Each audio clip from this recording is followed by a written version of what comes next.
Bom dia, gente. Bom dia, pessoal. Bom dia, segundo ano. Tudo bem? Vamos dar início então a esse bimestre. Lá no capítulo 1, nós temos ali diagrama de fases de uma substância. A gente vai começar então os estudos aí da termodinâmica.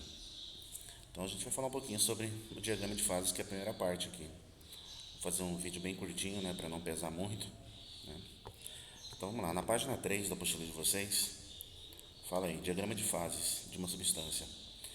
A princípio, a gente tem que levar em consideração o seguinte, que existe uma influência direta na matéria da temperatura e da pressão. À medida que a gente modifica a temperatura, a gente vai modificar a pressão de uma substância. Vou dar um exemplo aqui bem simples. À medida que a gente sobe uma montanha, a gente sente mais frio. O exemplo disso, né, são as montanhas aí que a gente percebe que formam crostas de gelo, né? Ou seja, quanto maior a altitude, menor a temperatura. E a gente sabe que quanto maior a altitude, menor a pressão. Então, se a pressão diminui, diminui também a temperatura. Então, é uma característica interessante. E isso se dá na formação da matéria, né? Então, a gente vai ter que levar isso em consideração a partir de agora. Quando a gente fala em temperatura, a gente vai ter que falar em pressão também, né? Porque uma está relacionada com a outra. Inclusive nos gases, né? Que seria o foco de estudo. Ok? Mais para baixo, nós temos ali um diagrama que provavelmente vocês já viram aí na química, que é o diagrama de fases, né? Nesse diagrama de fases, aqui nós temos o diagrama de fases de um determinado gás ou de uma determinada substância. A maioria dos diagramas de fase seguem essa ordem. Nós temos ali o estado sólido, líquido e o gasoso. Só que o gasoso ele está dividido em duas fases: vapor e gás, certo? Por exemplo, se a gente pegar a água, nós sabemos que a água evapora a uma temperatura abaixo de 100 graus Celsius, né? Mas ela entra em ebulição a uma temperatura acima de 100 graus Celsius.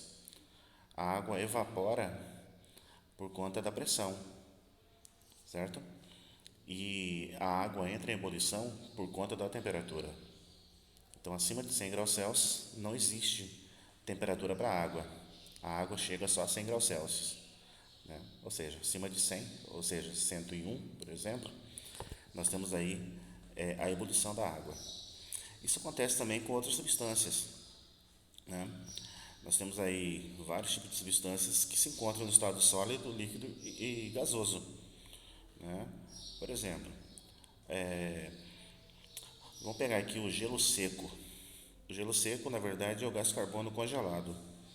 O gelo seco a uma temperatura baixa, né, baixa que eu digo uma temperatura ambiente, já entra no estado de vapor, né, diferente da água. A água, a temperatura tem que ser um pouquinho maior para que ela entre no estado de vapor, certo? Em dias muito gelado, por exemplo, dias frios, se você tiver oportunidade de olhar um rio, um lago, você vai ver fumaça saindo desse rio, desse lago, né? Nesse caso aí a temperatura está baixando, o que está acontecendo? A água está entrando no estado de vapor, ok? Bom, como vocês conhecem, vocês já sabem, né? Existem algumas fases ou subfases, né, da, da água, né, ou de outras substâncias. Por exemplo, nós temos aí a sublimação, vaporização, condensação, fusão, solidificação, né? E o interessante é que algumas substâncias elas podem se encontrar a uma determinada temperatura e a uma determinada pressão nos três estados físicos da matéria. É, é muito difícil acontecer isso, mas pode acontecer, né? Nós chamamos isso de ponto triplo, né? Ou o ponto tríplice. É um ponto na qual a gente pode notar aqui no diagrama que esse ponto eu tenho uma determinada temperatura e uma determinada pressão. E a gente percebe que a substância pode aparecer nos três estados físicos, né? Então, é uma temperatura única e uma pressão única para cada substância, certo? Bom, mas a questão não é essa agora. A questão é que a gente saiba o seguinte: se a gente modifica a pressão, a gente vai modificar a temperatura, né? Por exemplo, se nós aumentarmos nesse gráfico aqui a temperatura, o que vai acontecer? O corpo vai sair do estado sólido, né? Vai passar para o estado líquido e para o estado de vapor, em seguida para o estado gasoso. Agora, se a gente manter a temperatura e aumentar a pressão, esse corpo vai sair do estado sólido, vai passar para o estado líquido, né? E vai entrar no estado gasoso, ok? Bom, então é isso, gente. O ponto tríplice é uma temperatura, né? Um ponto na qual a temperatura é única para uma pressão única, na qual o corpo se encontra nos três estados físicos da matéria: sólido, líquido e gasoso. Beleza? Então, no próximo vídeo a gente fala sobre outro assunto. Até mais.